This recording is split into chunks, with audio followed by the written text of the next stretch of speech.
بسم اللہ الرحمن الرحیم۔ السلام علیکم friends, welcome to my YouTube channel. پیش خدمت ہے اردو ناول جنت کے پتے، ایپیسوڈ نمبر 53۔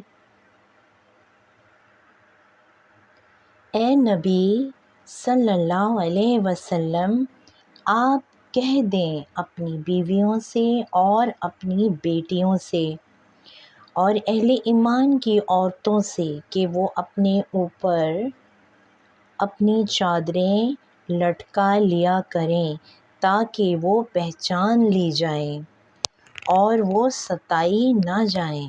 بے شک اللہ بخشنے والا مہربان ہے۔ وہ اپنی کرسی پہ بیٹھی کتاب پہ جھکی ذہنی طور پہ ابھی تک اسی ہال میں تھی جہاں شیشے کی دیواروں سے پرندے ٹکرا جایا کرتے تھے۔ جب واپسی کا وقت پس منظر میں کسی نے یہ آیت چلا دی تھی تو وہ اس کے ٹرانس سے باہر ہی نہ آ سکی۔ اسے لگا وہ کبھی اس کے اثر سے نہیں نکل سکے گی۔ لمحے بھر میں اس کی سمجھ میں آ گیا تھا کہ وہ آج تک حجاب یا نقاب کیوں نہیں پہن سکتی تھی، باوجود اس کے کہ تایا، ابا اور روحیل بھی اسے بہت تاکید کرتے تھے۔ وہ یہ نہیں کر سکی اس لیے کیونکہ انہوں نے ہمیشہ اپنی کہی، کبھی اللہ کی بات سنائی ہی نہیں۔ جبر کی طرح اپنی بات مسلط کرنی چاہی، اور اکثر باپ بھائی یہی تو کرتے ہیں، اپنی ہی کہتے رہتے ہیں، پھر شکایت کرتے ہیں کہ بچیاں مانتی کیوں نہیں ہیں۔ کبھی اللہ کی سنو تو دیکھتے، پھر علم ہوتا کہ مسلمان لڑکی چھوٹی ہو یا بڑی، نرم ٹہنی ہو یا سخت کانچ، دل اس کا ایک ہی ہوتا ہے، وہ دل جو اللہ کی سن کر جھک ہی جاتا ہے، پھر کسی وعظ، تقریر یا درس کی ضرورت نہیں رہتی۔ ایک آیت زندگی بدل دیتی ہے، بس ایک آیت۔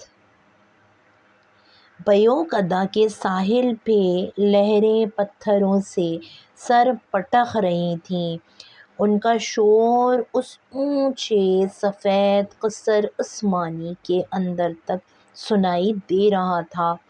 محل اندھیرے میں ڈوبا ہوا تھا، راہداریاں تاریک تھیں، صرف دوسری منزل کی سٹیڈی میں نیم روشنی سی چھائی ہوئی تھی۔ اندر ایک مدھم سا بلب جل رہا تھا، یا پھر میز پہ کھلا بڑا عبدالرحمن کا لیپ ٹاپ،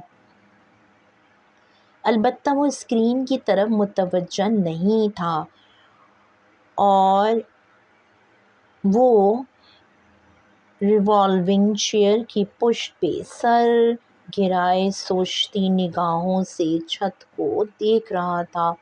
اس کی دونوں سونے کی انگوٹھیاں اور موٹے فریم کے گلاسز میز پہ لیپ ٹاپ کے ساتھ رکھے ہوئے تھے۔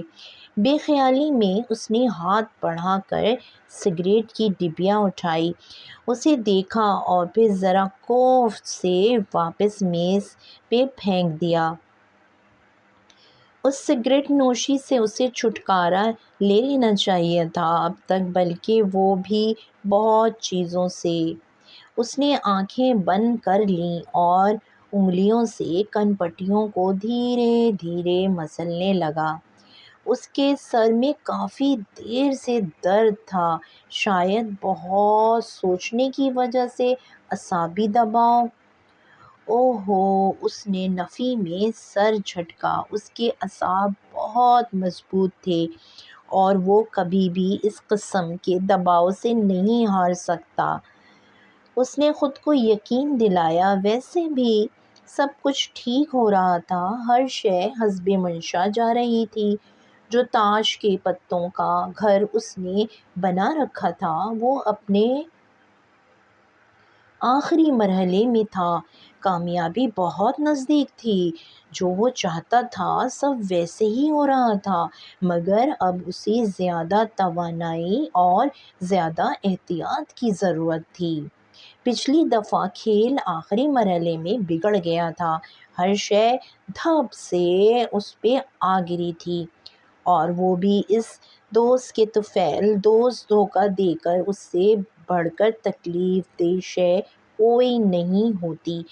کچھ پل کے لیے وہ اذیت ناک دن اس کی نگاہوں کے سامنے لہرائے تھے، اپنے قابل سے قابل دوستوں اور جاننے والوں کو چھوڑ کر وہ اس قابل نفرت آدمی کے پاس گیا تھا مدد کے لیے، اور اس نے جو کیا وہ بہت برا تھا۔ عبد الرحمن نے تلخی سے سر جھٹکا، اس وقت کم از کم وہ اس واقعے اور اس شخص کو یاد نہیں کرنا چاہتا تھا جس نے اس کی پیٹھ پہ چھرا گھونپا تھا۔ اللہ ضرور اسے موقع دے گا کہ وہ اس سے اپنا انتقام لے، اور وہ کبھی وہ موقع ضائع نہیں کرے گا، اس نے قسم کھا رکھی تھی، مگر اس وقت اسے وہ سب بھلا کر ان مواقع پہ توجہ مرکوز رکھنی تھی جو اس کے سامنے تھی۔ عبد الرحمن نے کبھی موقعوں کا انتظار نہیں کیا تھا، اس نے موقع ہمیشہ خود پیدا کیے تھے اور پھر اپنے کام نکلوائے تھے۔ اب بھی وہ یہی تو کر رہا تھا، مگر اس سب سے پہلے اسے اس چھوٹے سے مسئلے کو پایہ تکمیل تک پہنچانا تھا جو 4-5 ماہ قبل اس نے خود کھڑا کیا تھا۔ گو کہ ہر چیز ویسے نہیں ہوتی تھی جیسے اس نے سوچا تھا۔ بڑی غلطی ہوئی اس سے ہاشم پہ اعتبار کر کے، مگر پھر بھی اس سب کا اختتام ویسے ہی ہوگا جیسے اس نے سوچا تھا، جیسے اس نے پلان کیا تھا، ویسے فردوس نے مشورہ دیا تھا۔ ایک اتفاقیہ موقع سے اسے مزید پیدا کرنا تھا۔ اس نے میز پہ رکھا اپنا فون اٹھایا اور فون بک کھولی۔ وہ نمبرز کبھی لوگوں کے اصل نام سے محفوظ نہیں کرتا تھا، یہ نمبر بھی اس نے ایکسچینج اسٹوڈنٹ کے نام سے محفوظ کر رکھا تھا۔ کچھ سوچتے ہوئے وہ اس نمبر پہ میسج لکھنے لگا۔ 26 مئی سے سبھانجی میں امتحانات کا موسم چھا گیا۔ اس کٹھن موسم کو نوجوان تک جاری رہنا تھا۔ ٹاکسم کا مجسمہ، استقلال، جرسی کے چکر، جواہر کی شاپنگ اور پزل باکس کی پہیلیاں، اسے سب بھول گیا تھا۔ ادلار میں رکنے کے باعث ہونے والا نقصان تو وہ پورا کر چکی تھی، مگر یہاں صرف پاس نہیں ہونا تھا بلکہ ڈنکشن لینی تھی۔ اس کا رزلٹ برا ہوا تو پاکستانی ایکسچینج اسٹوڈنٹ کی ناکامی ہوگی، اور رزلٹ اچھا آیا تو پاکستانی ایکسچینج اسٹوڈنٹ کی کامیابی ہوگی۔ وہ حیا سلیمان کو بھلا کر صرف اور صرف پاکستانی ایکسچینج اسٹوڈنٹس رہ گئی تھی۔ 31 مئی کی صبح استنبول پہ کسی قہر کی طرح سے نازل ہوئی تھی۔ وہ رات دیر تک پڑھنے کے بعد فجر کے قریب سوئی تھی کہ آج چھٹی تھی، مگر صبح ہی صبح ہالے کسی آندھی طوفان کی طرح سے روم میں بھاگتی ہوئی آئی۔ حیا، حیا اٹھو! وہ ہالے کے زور زور سے پکارنے پہ ہڑبڑا کر اٹھ بیٹھی۔ کیا ہوا؟ نیچے اپنے بھنگ کی سیڑھی کے ساتھ کھڑی حالے کے حواس باختہ چہرے کو دیکھ کر اس کا دل جیسے کسی نے مٹھی میں لے لیا۔ وہ لحاف پھینک کر تیزی سے نیچے اتری۔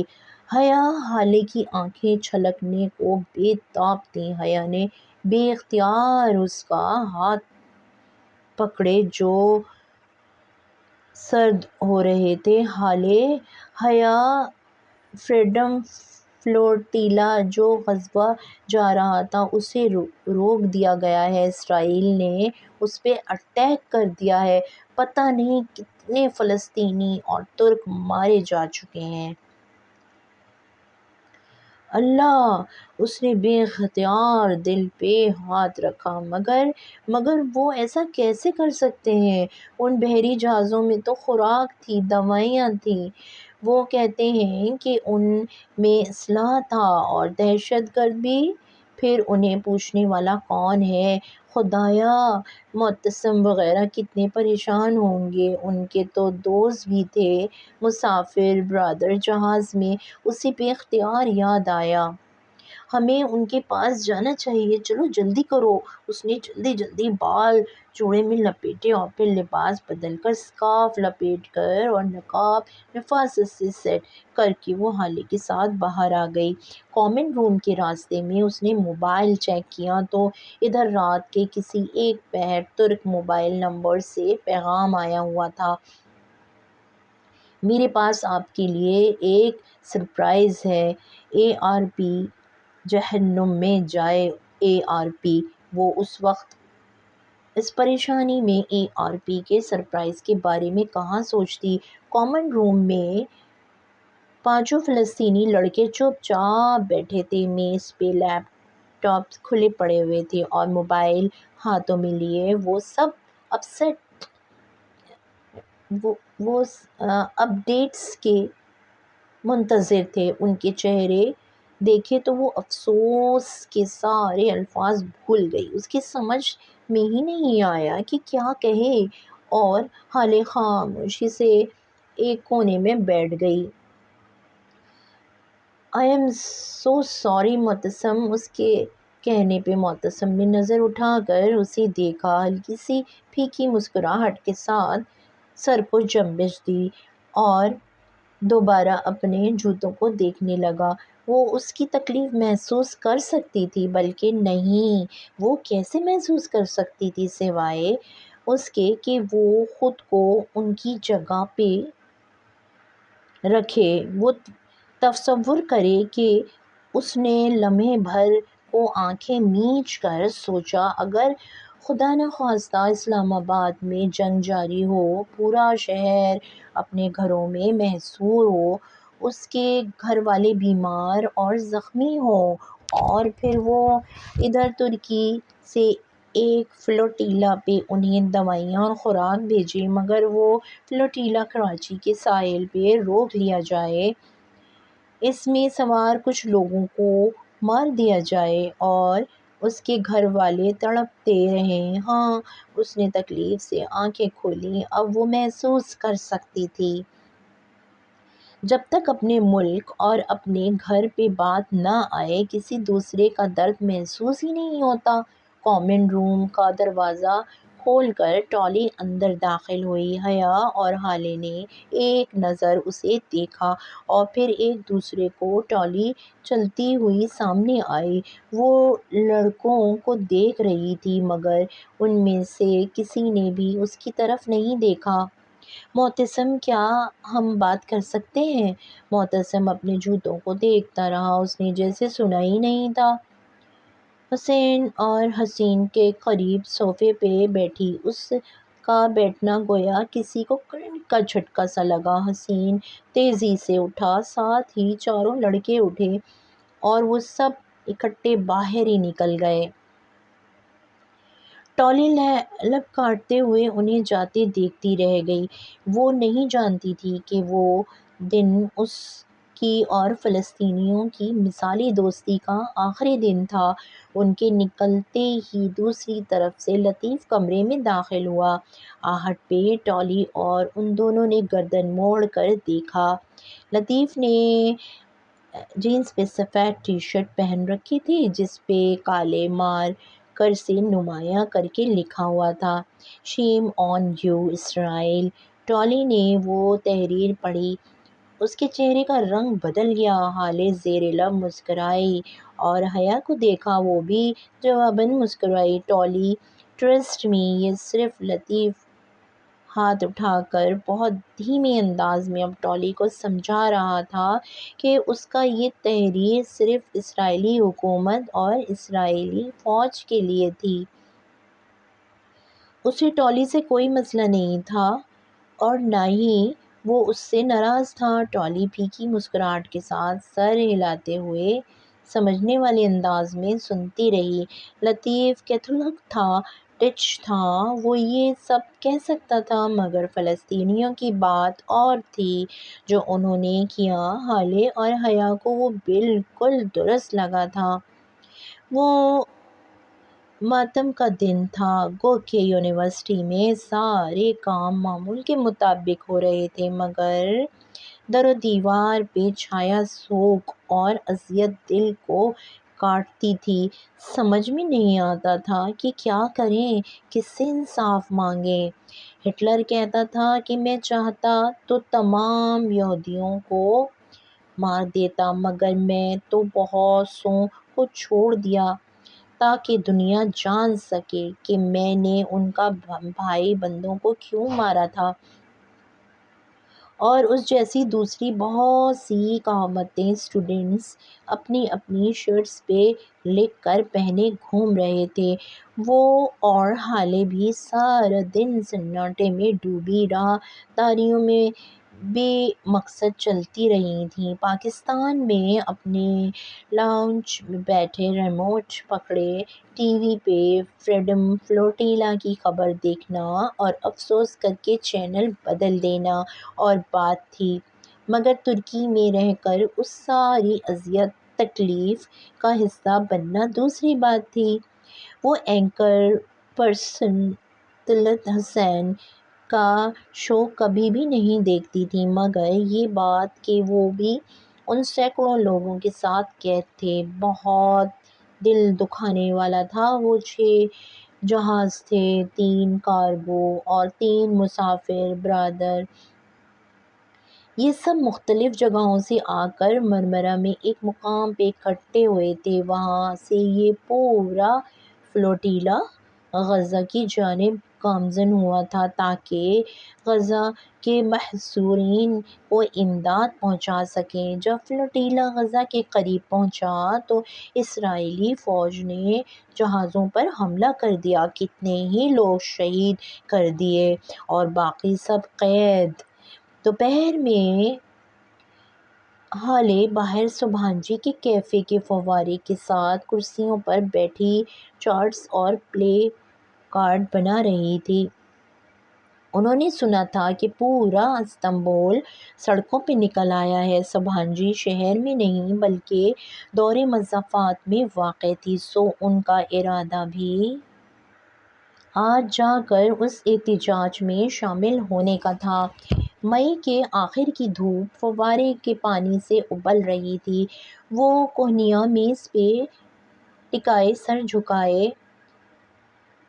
پوسٹر میں رنگ کر رہی تھی۔ اسکارف کے ایک پلو سے نفاست سے کیا گیا نقاب اس کے چہرے کا حصہ بن گیا تھا، صرف بڑی بڑی سیاہ آنکھیں ہی نظر آتیں جو پہلے سے زیادہ سنجیدہ ہو گئی تھیں۔ انسان ایک ہی دریا میں 2 مرتبہ نہیں اتر سکتا، وہ بھی ایک وہ والی حیا سلیمان نہیں رہی تھی جو 4 ماہ قبل ترکی آئی تھی۔ آہستہ آہستہ نامحسوس طریقے سے بدلتی جا رہی تھی۔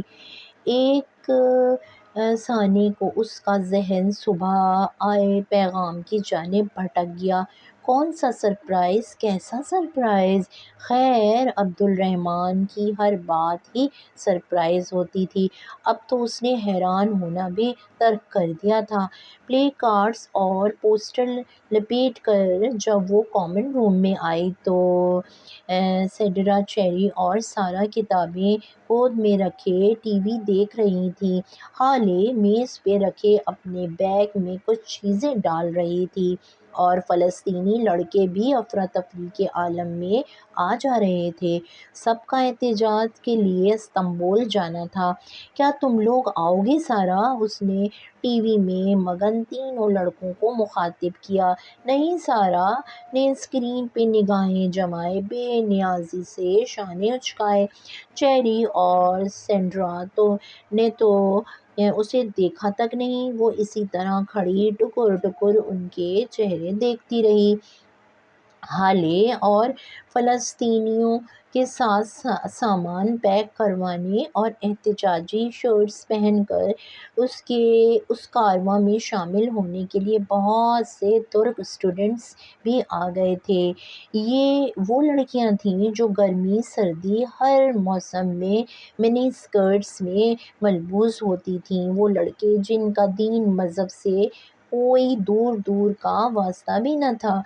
کانوں میں بالی، قابل اعتراض تصاویر والی ٹی شرٹس اور جینز پہننے والے لڑکے اب سب ایک ہو گئے تھے، مگر وہ لڑکیاں چیری، سارا، سینڈرا، ٹالی، وہ جن کے ساتھ حیا اور ڈی جے رات کو گھنٹوں باتیں کرتی تھیں، جو ساتھ ساتھ کھاتی پیتی سوتی جاگتی ہنستی بولتی تھیں، اب وہی لڑکیاں اجنبی بنی بیٹھی ہوئی تھیں۔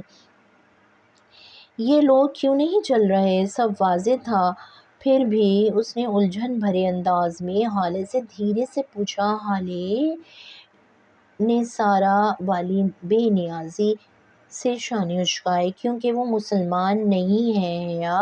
وہ بالکل چپ کھڑی رہ گئی۔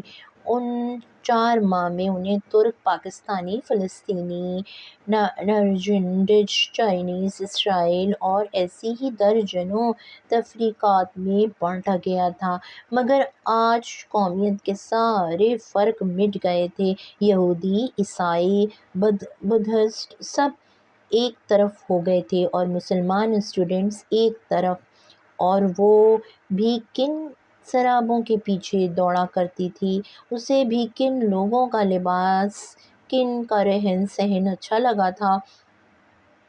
انجم باجی اور جاوید بھائی سمیت وہ سب جب ٹیکسم پہ پہنچے تو وہ 5 منٹ کے لیے معذرت کر کے تیزی سے استقلال اسٹریٹ کی طرف چلی آئی۔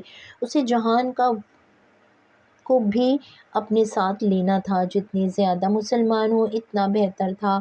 برگر کنگ پہ معمول کی گہما گہمی تھی۔ ریسٹورنٹ کی میزوں سے ہٹ کر اندر جانے والے دروازے میں داخل ہو گئی۔ کچن میں ایک ترک لڑکی اور ایک نیا لڑکا کام کر رہے تھے، دونوں شیف تھے۔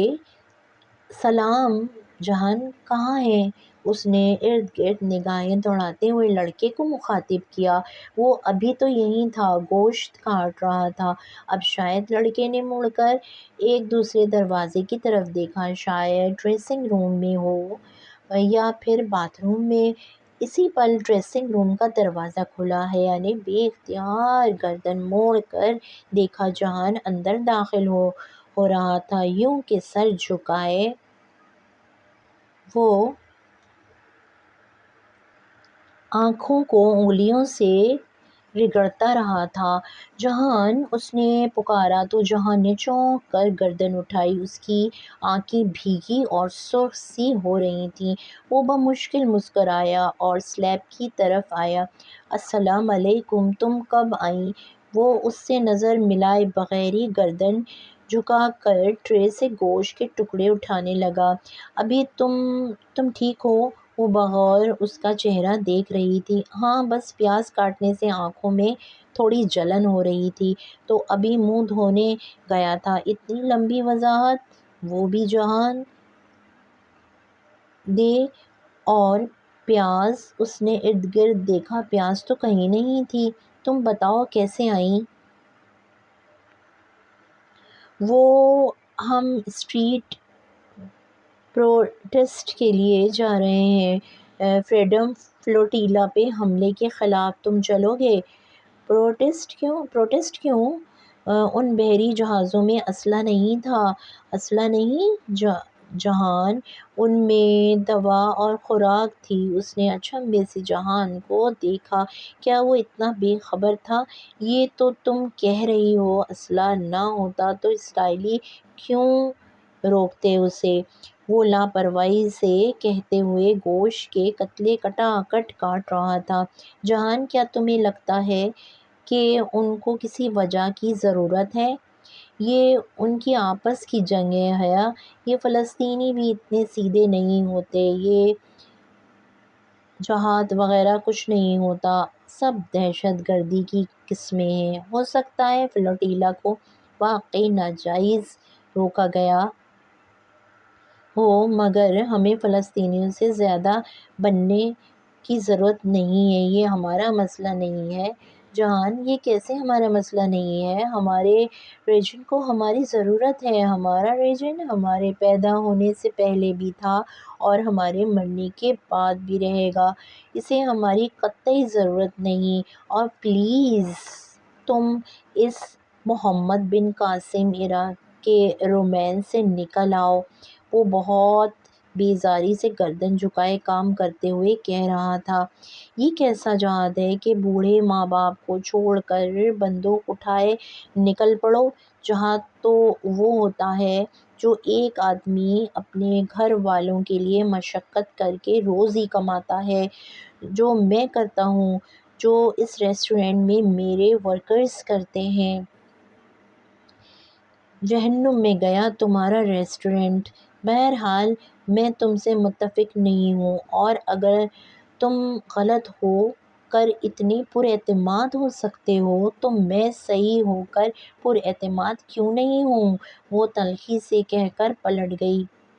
جہان نے ایک نظر اسے جاتے دیکھا، پھر سر جھٹک کر کام کرنے لگا۔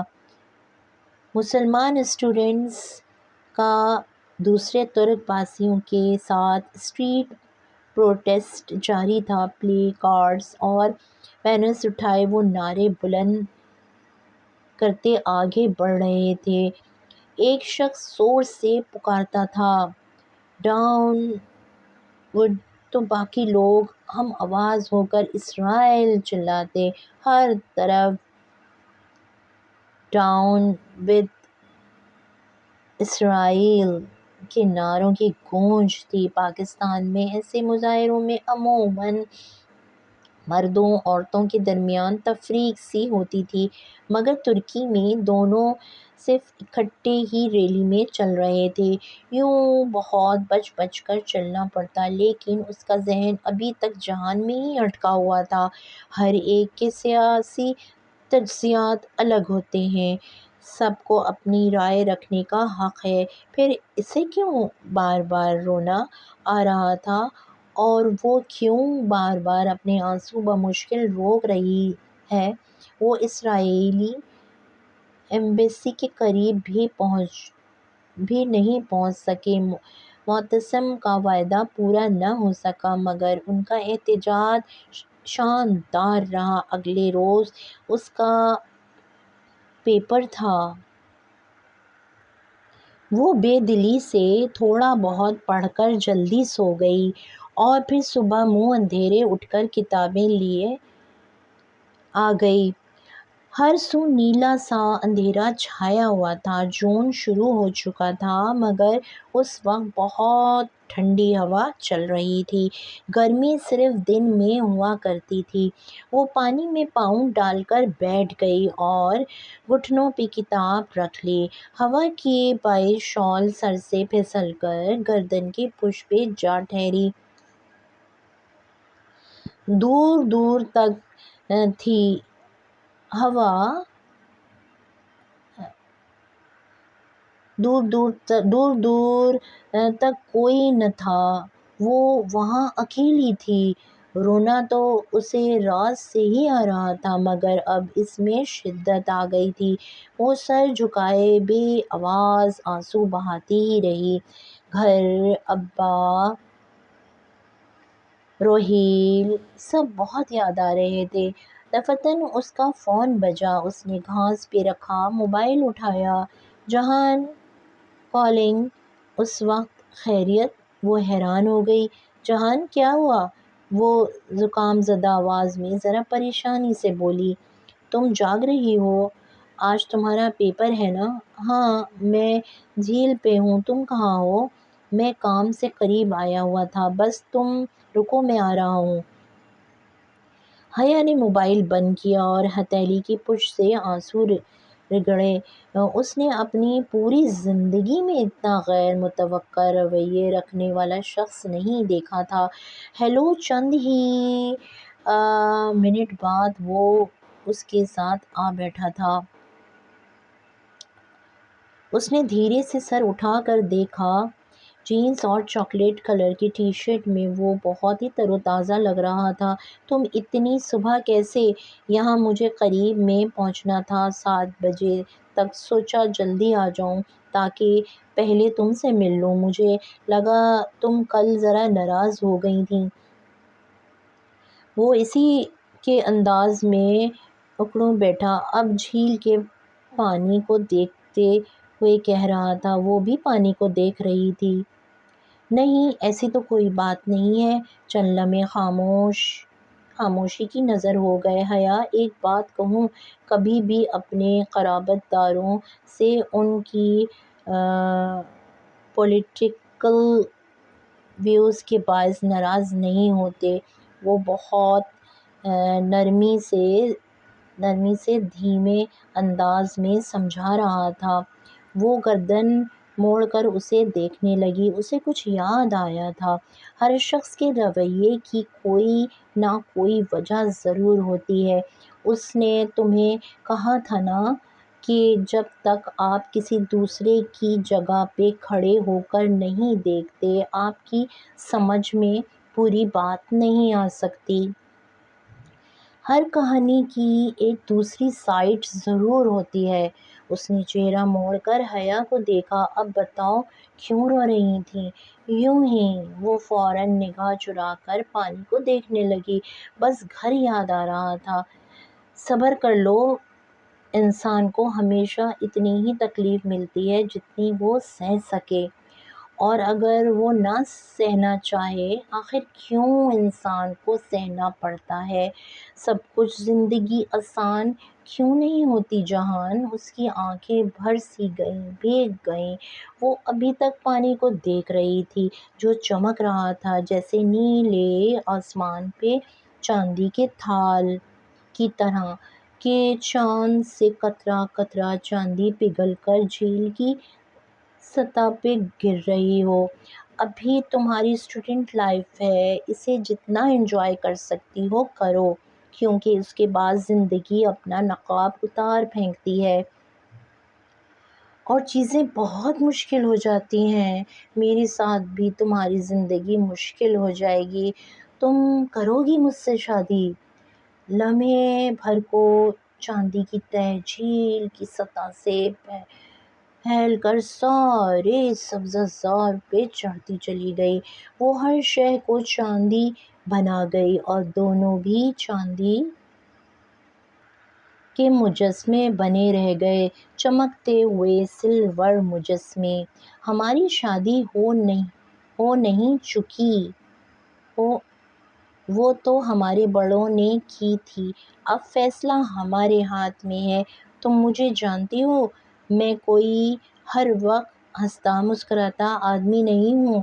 میں جانتا ہوں میں بعض دفعہ بہت ہی سخت ہو جاتا ہوں اور تب تمہیں میں بہت برا لگتا ہوں، مجھے پتہ ہے، مگر میں ایسا ہی ہوں۔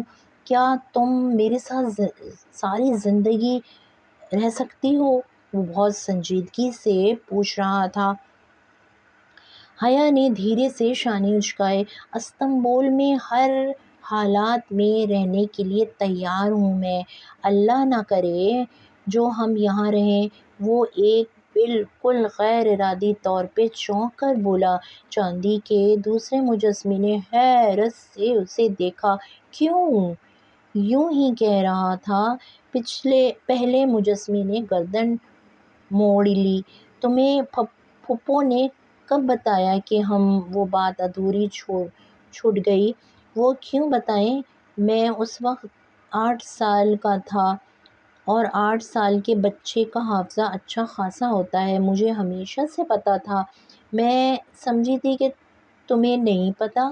بے اختیار اس نے زبان دانتوں تلے دبائی۔ زبان بھی چاندی بن چکی تھی۔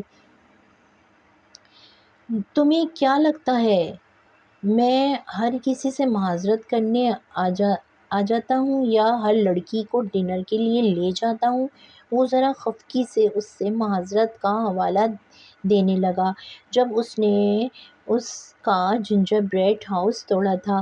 تم میری بیوی ہو اور میرے لیے بہت خاص ہو۔ بس میرے کچھ مسئلے ہیں، وہ ٹھیک ہو جائیں تو ہم اپنی زندگی شروع کریں گے۔ چاندی کی تہ اب سبزہ کے دہانوں سے پھیلتی ڈرم باکس پہ چھاتی جا رہی تھی۔ پوری دنیا، زمین آسمان سب چاندی بنتا جا رہا تھا۔ حیا،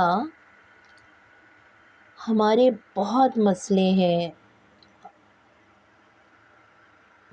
رہے ہیں، مگر میری ماں، ہم انہیں ٹھیک کر لیں گے۔ وہ زخمی انداز سے مسکرایا۔ ہم رشتے سے ساتھ مل کر اپنے مسئلے ٹھیک کرتے آئے ہیں۔ ہم نے بہت اذیتیں کاٹی ہیں، بہت دکھ اٹھائے ہیں، مگر میری ماں بہت مضبوط عورت ہے، بہت ہی نڈر، بہت بہادر۔ انہوں نے ساری زندگی بوتیکس کے لیے کپڑے سی کر مجھے کس قابل بنایا ہے۔ وہ اب بھی یہ کام کرتی ہیں، مگر انہوں نے تمہیں نہیں بتایا ہوگا، وہ اپنے مسئلے کسی سے بیان نہیں کرتیں۔ میں چاہتا ہوں کہ تم بھی اتنی ہی مضبوط اور بہادر بن جاؤ۔ وجہ مجسمہ اٹھ کھڑا ہوا تو چاندی کا خول چٹکا۔ سبزہ زار پہ چڑھے ورق میں دراریں پڑ گئیں۔ میں چاہتا ہوں تم اچھا سا ایگزام دو، اور اگر لندن چلنے کا موڈ ہو تو بتانا۔ میں ایک دھیمی سی مسکراہٹ کے ساتھ کہتا وہ جانے کے لیے مڑ گیا۔ وہ بھیگی آنکھوں اور نیم مسکان کے ساتھ اسے جاتے دیکھتی رہی۔ چاندی کے ٹکڑے ٹوٹ ٹوٹ کر جھیل کے پانی میں گم ہو رہے تھے۔ چاند اب سرخ نارنجی روشنی کے نقطوں میں ڈر کر بالوں کی اوٹ میں تیرنے لگا تھا۔ پسوں ختم ہو چکا تھا، حقیقی دن کا آغاز ہو چکا تھا۔ 6 جون کو جب تک اسرائیل نے سارے قیدی رہا کر دیے، تب تک سبحان اور استنبول میں غم و غصے کی فضا چھائی رہی۔ قیدیوں کی رہائی کے لیے مظاہرے، طب ارکان کے سخت بیانات، اور فلسطینی اسٹوڈنٹس کا تناؤ، اور بھی بہت کچھ ہوا جو ہماری کہانی کے دائرۂ کار سے باہر ہے۔ بہرحال ماوی مرمرا اور فریڈم فلوٹیلا کی پریشانی ختم ہوئی۔ اب تو سب ایگزامز کی طرف متوجہ ہو گئے۔ وہ امتحان بھی اسی لمحے اسکرٹ، فل سلیو بلاؤز اور اسکارف سے کیے گئے نقاب میں دیتی گئی، اور اب اسے اپنے چہرے کی عادت ہوتی جا رہی تھی۔ کندھے پہ بیگ لٹکائے اور سینے سے فائل لگا کر بازو لپیٹے، وہ سر اٹھا کر بہت اعتماد سے جب سبحان کی راہداری میں چلتی تو اسے ٹولی اور اس کی دوستوں کی آوازوں کی پرواہ نہ ہوتی۔ ٹولی ابھی بھی اسے استہزائیہ انداز میں عربسک کہتی تھی۔ عرب باجی؟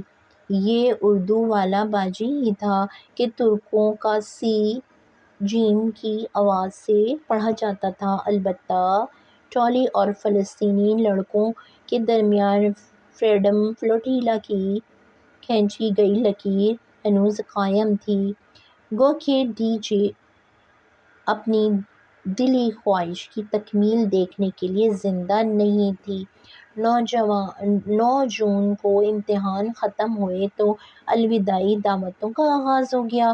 50 ممالک کے ایکسچینج اسٹوڈنٹس میں سے کچھ آخری مہینے میں دوسرے ممالک جا رہے تھے، جبکہ کچھ ترکی میں ہی رہے تھے۔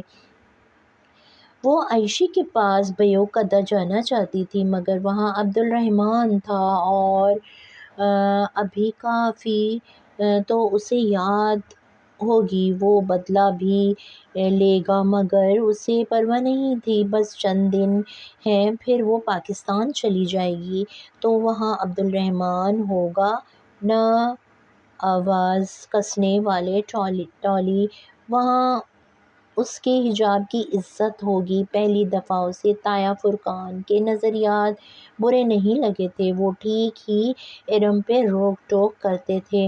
ابا اور تایا کتنے خوش ہوں گے نا اس کے حجاب پہ، مگر نہیں، اسے ان کی خوشی سے فرق نہیں پڑنا چاہیے، وہ کسی کی خوشی کے لیے تو یہ سب نہیں کر رہی ہے۔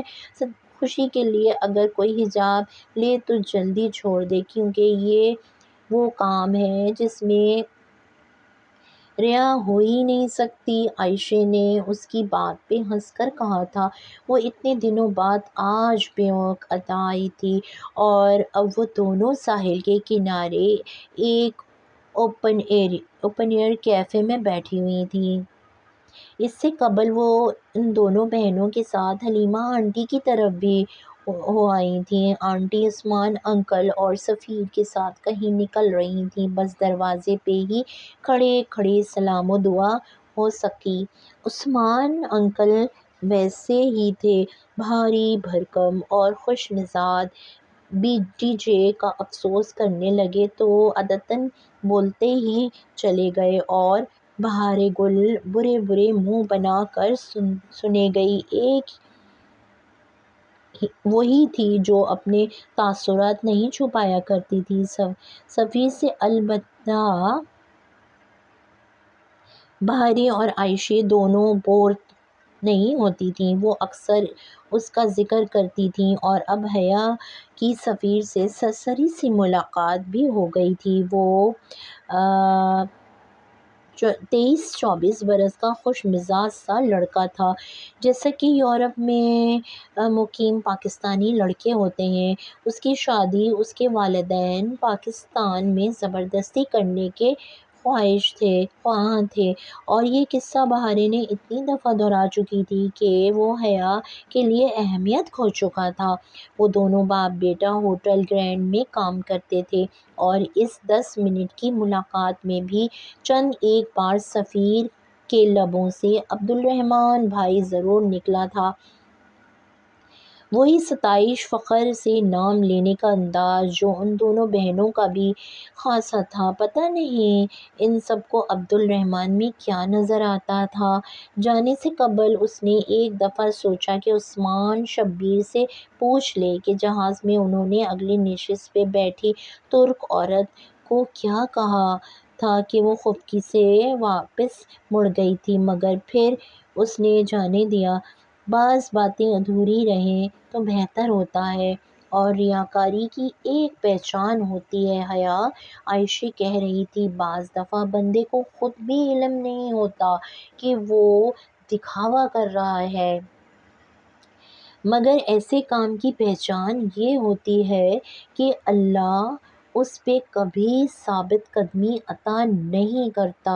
ساحل کے کنارے پر سیاحوں کا خاصا رش تھا۔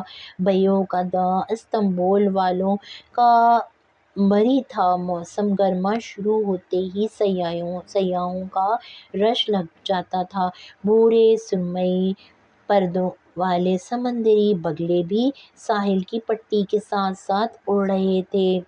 بہارِ کی بات میں روٹی تھی اور وہ ہاتھ میں روٹی تھی، اور وہ اس کے ٹکڑے ٹکڑے کر کے بگلوں کی طرف اچھال رہی تھی۔ ایک ٹکڑا بھی زمین پہ گرتا بگلے فضا میں ہی اسے چونچ میں دبا لیتے۔ ثابت قدمی واقعی مشکل ہوتی ہے عائشہ۔ میری ساتھی اسٹوڈنٹس اکثر مجھ پہ آواز کس کر پوچھتی ہیں کہ میں نے اس بڑے سے اسکارف کے اندر کیا چھپا رکھا ہے۔ تم آگے سے کہا کرو خود کش بم چھپا رکھا ہے۔ بہارے نے اس کی طرف گردن جھکا کر رازداری سے کہا تھا، مگر اس کی بہن نے سن لیا۔ بری بات بہارے، عائشہ نے خفگی سے اسے دیکھا۔ جب اچھی لڑکیاں کوئی فضول بات سنتی ہیں تو اسے بہت باوقار طریقے سے نظر انداز کر دیتی ہیں۔ بہارے نے اتنی ہی خفگی سے سر جھٹکا اور روٹی کے ٹکڑے توڑنے لگی۔ خیر ہے بہارے، بس جولائی میں واپس چلی جاؤں گی اور وہاں نہ ترک حکومت کی سختی ہوگی نہ اسرائیلی طعنے۔ میں ادھر پوری آزادی کے ساتھ حجاب لے سکوں گی۔ ضرور، مگر خندق کی جنگ میں ایک بنو قریظہ مل ہی جاتا ہے حیا۔ مطلب؟ اس نے ناسمجھی سے ابرو اٹھائے۔ جواباً عائشہ اپنے خاص انداز میں مسکرائی، جیسے اس کے پاس دکھانے کے لیے کوئی خاص جواہر ہو۔ تم نے کبھی سوچا ہے حیا کہ آیت حجاب سورہ احزاب میں ہی کیوں آئی ہے؟ اس نے جواب دینے کی بجائے ایک نیا سوال کیا۔ اس نے ذہن پر زور دیا، پھر نفی میں سر ہلا دیا۔ شاید اس لیے کہ یہ حکم غزوہ احزاب کے قریب ہی اترا تھا۔ یہ تو سب کو نظر آتا ہے حیا، میں تمہیں وہ سمجھاؤں جو سب کو نظر نہیں آتا؟ یقین کرو یہ گتھی تمہارے پزل باکس کی پہیلیوں سے زیادہ دلچسپ ثابت ہوگی۔ حیا لاشعوری طور پر کرسی پہ ذرا آگے ہوئی۔ بہارے برے برے منہ بناتی روٹی کے ٹکڑے اچھال رہی تھی۔ وہ بول نہیں سکتی تھی کہ عائشہ سن لیتی، اور سب کے سامنے وہ ہمیشہ عائشہ کی وفادار رہتی تھی، لیکن اس نے ایک قدیم لوک کہانی میں پڑھا تھا کہ مرمرا کے بگلے ان کہی باتیں بھی سن لیتے ہیں، سو اس نے دل ہی دل میں ان پھڑپھڑاتے بگلوں کو مخاطب کیا تھا۔ عبد الرحمن ٹھیک کہتا ہے، میری بہن کو لیکچر دینے کے علاوہ کچھ نہیں آتا۔ کیا تم نے سنا ہے میں نے کیا کہا؟ اللہ چاہتا تو کسی اور صورت میں یہ حکم نازل کر دیتا، یا اس سورہ احزاب کا نام کچھ اور ہی رکھ دیتا، مگر یہی نام کیوں؟ ایک چھوٹے بگلے نے فضا میں ہی بہارے کا پھینکا ٹکڑا اچکا اور پھڑپھڑاتے ہوئے اڑ گیا۔ بہارے نے گردن اٹھا کر اسے اوپر اڑتے دیکھا۔ کیا اس نے سنا تھا جو وہ اس سے کہہ رہی تھی؟